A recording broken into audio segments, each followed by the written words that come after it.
ఆంధ్రప్రదేశ్ రాష్ట్ర రాజకీయాల్లో విచిత్ర పరిస్థితి ఏర్పడింది. కూటమి అధికారంలోకి వచ్చినప్పటికీ జగన్మోహన్ రెడ్డి గారు ప్రతిపక్షంలో ఉన్నప్పటికీ కూడా ఏమాత్రం తనదైన శైలి తగ్గింది లేదు. పైగా రోజురోజుకు కూటమి ఆగడాలను చూస్తున్న ప్రజానికం వైఎస్ఆర్సీపీకి పెద్ద ఎత్తున జై కొడుతూ వస్తున్నారు. అనవసరంగా జగన్ను ఓడించామే అన్న భావన రోజురోజుకు పెరుగుతుందే తప్ప ఎక్కడ కూడా కూటమికి పాజిటివ్ అయ్యే ఆస్కారం కనిపించడం లేదు. చెప్పింది చేయలేకపోవడం, పూరా ఆగం చేసేయడం. 2014 గతంలో ఏ మాదిరి మోసం చేశామో అంతకు మించి చంద్రబాబు ఈసారి మోసం చేశాడు అన్న మాట ప్రజానికంలో గ్రౌండ్ లెవెల్లో సైతం వినబడుతున్న తీరు ఇప్పుడు ఢిల్లీ స్థాయిలో భయం మొదలైందట. అందుకే రంగంలోకి నేరుగా అమిత్ షా దిగబోతున్నట్టు తెలుస్తోంది. ఎన్డీఏలో కీలక భాగస్వామిగా ఉన్న కూటమి సర్కార్ చంద్రబాబు, పవన్ కళ్యాణ్, అలాగే మోదీ, అమిత్ షాలకు ఊహించని షాక్ తగులుతోంది ఏపీ వ్యాప్తంగా. ఆంధ్రప్రదేశ్ రాష్ట్రాన్ని పూర్తిగా తమ ఆధీనంలో పెట్టుకోవాలని చూస్తున్న ఎన్డీఏ సర్కార్కు ప్రతి అడుగులో జులుక్కు తాకుతూనే ఉంది. అందులో భాగంగానే వక్ఫ్ బోర్డు తాజాగా వైఎస్ఆర్సీపీ పార్టీ వ్యతిరేకించడం, పెద్ద ఎత్తున వైరల్ అవ్వడం అంతా మనం చూసాం.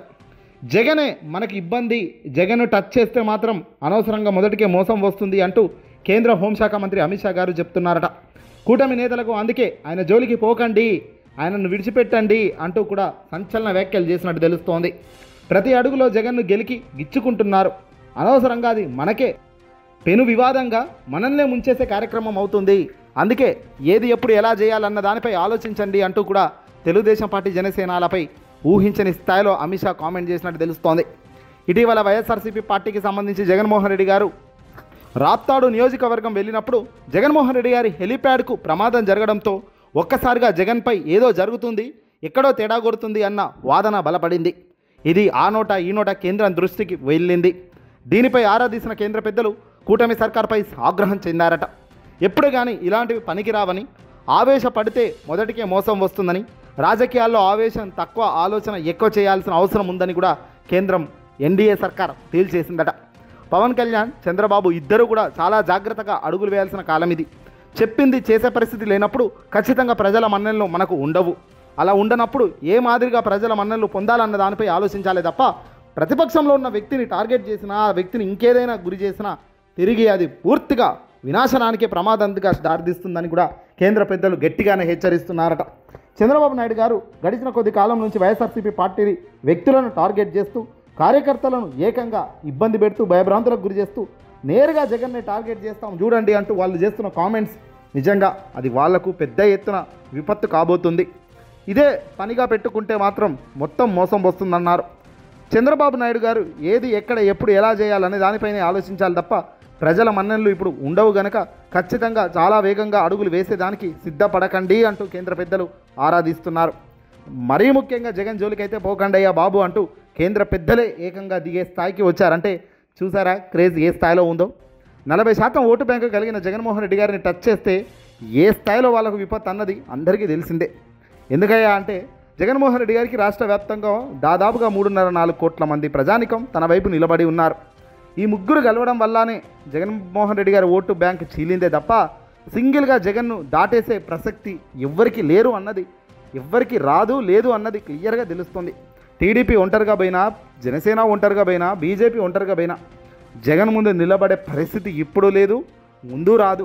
కనుక ముగ్గురం కలిస్తేనే అధికారం అక్కడ ఉంటుంది.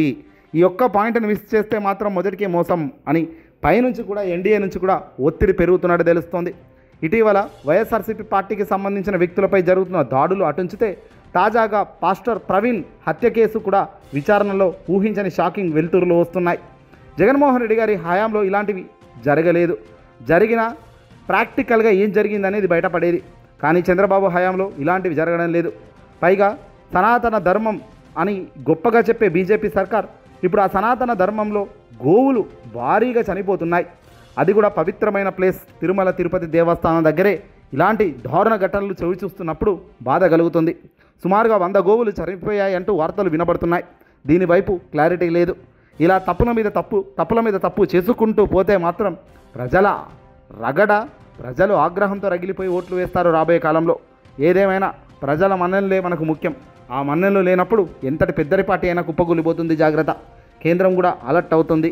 జగన్ను ఏమనకండి అని కూటమి నేతలకే సలహాలు ఇచ్చే పరిస్థితి వచ్చింది. ఈ సలహాలను స్వీకరిస్తారా లేదు అని అడ్డదిడ్డంగా ముందుకు పోతారా అన్నది చూడాలి.